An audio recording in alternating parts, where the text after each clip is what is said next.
Australia has a strange problem that most countries would envy.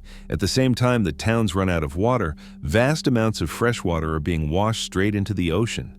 During northern wet seasons, entire river systems flood so heavily that billions of liters flow unused into the sea, while thousands of kilometers inland, land lies dry enough to crack open. That contradiction is not new, and it is not theoretical. It has been measured, debated, and argued over for generations. And it is the reason Australia keeps returning to one of the most audacious ideas ever proposed on this continent, deliberately flooding part of its own desert. I spent time digging into why this idea keeps resurfacing, and what stood out wasn't how radical it sounded, but how consistently it returned whenever Australia faced pressure. Engineers, governments, and scientists have all revisited it, not as fantasy, but as a response to a structural problem the country has never solved.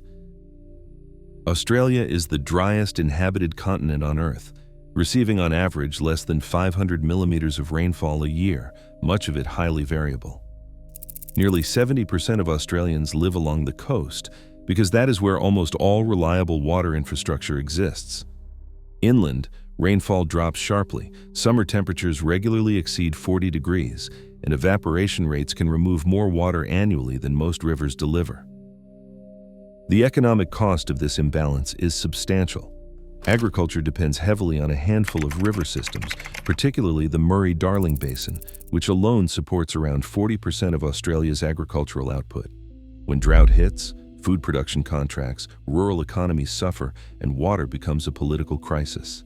The Outback spans millions of square kilometers, much of it underused, not because the land lacks potential, but because water never stays long enough to sustain settlement or farming. This is why planners keep returning to the same question. What if water could be made to stay?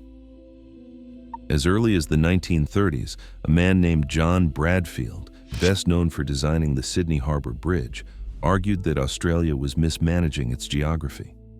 Okay, that was bold at the time. He questioned the management skills and policies of the authorities. But people knew this was a centuries-old problem that needed solving, and he had a solution, so they listened. Bradfield stressed that northern rivers flooded too violently, while the interior was left dry. His solution was not modest. He proposed diverting floodwaters from northern Queensland inland through an enormous system of canals, tunnels, and dams, sending water toward Australia's lowest natural basin, Lake Eyre. And there was a reason he specifically brought up Lake Eyre. Lake Eyre sits about 15 meters below sea level. When rare floods reach it, the transformation is immediate and dramatic. The lake can spread across nearly 10,000 square kilometers, becoming Australia's largest body of water. Birds arrive in huge numbers, fish breed rapidly, vegetation spreads across what was previously bare ground, and surrounding regions often experience increased rainfall. Bradfield believed that if this flooding could be made permanent, the effects would be profound. A stable inland sea, he argued, could moderate temperatures, alter rainfall patterns, generate hydroelectric power, and support agriculture on a scale comparable to major farming regions overseas. During the Great Depression, the idea attracted serious political attention. It promised employment, food security, and national development. And for a moment, everyone thought this was the solution they had been looking for. But once detailed studies began, enthusiasm collided with reality. There was not just one problem, there was a list. The first problem was evaporation.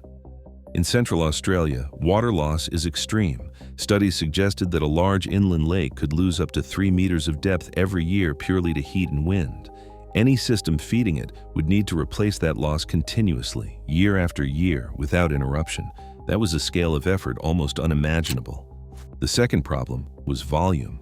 Even Australia's largest northern rivers, like the Burdekin and Tully, carry an average annual flow that is insufficient to sustain a permanent inland sea. The floods are dramatic, delivering billions of liters of water in days, but they are episodic. The supply is irregular, while evaporation is relentless. Then there was salinity. Much of the interior contains naturally salty soils.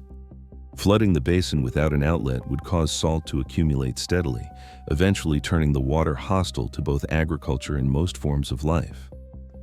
By the 1940s, Bradfield's original scheme was shelved, not because it lacked vision, but because physics refused to cooperate. What sounded extremely intelligent on paper became unrealistic once the calculations were done. And if that was not enough, international disasters like the collapse of the Aral Sea after large-scale river diversion showed how risky it is to tamper with water systems without knowing the long-term consequences. And so, Australia was back to square one. A vast interior remained dry as desert, untouched and unforgiving. And yet, the idea never truly disappeared. There had been occasions in the past that continued reminding the country of the dire need for an inland sea. Over the past 2 decades, droughts across Australia have become more frequent and more severe. From 2001 to 2020, the country experienced the driest 20-year period on record, with some regions seeing rainfall decline by up to 20%. That is truly alarming. Water restrictions are no longer just an inconvenience. They have become political flashpoints, shaping elections and policy debates. At the same time, global food demand has skyrocketed, particularly across Asia. Countries like China and India alone account for nearly 40% of the world's agricultural import growth, creating enormous pressure on nations with stable land, water, and infrastructure. Influential figures have repeatedly pointed out that Australia's interior, if watered, could theoretically produce millions of tons of additional crops, positioning the nation as a key player in feeding the region. This combination of worsening droughts, rising demand, and the allure of untapped land has kept the inland sea dream alive. And how can we forget the impact of technological advancements over the last decade? Modern technology gives the impression that solutions are finally within reach. Advances in hydrological modeling, satellite monitoring, and renewable energy have led some engineers and policymakers to believe that pumping water hundreds of kilometers inland, or even using desalinated seawater, could succeed where past efforts failed. And here is exactly where they are focusing all their energy.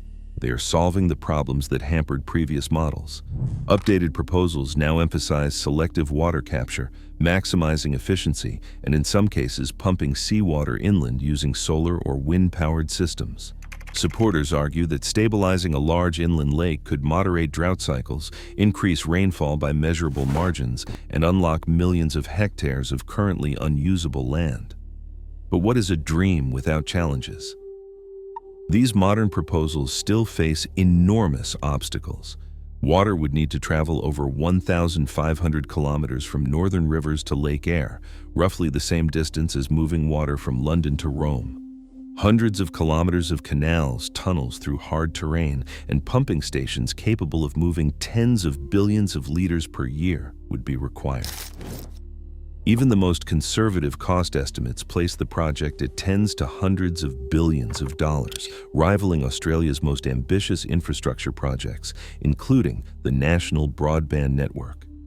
Engineering is only part of the story. In discussions of engineering and hydrology, it is easy to overlook the ecosystem.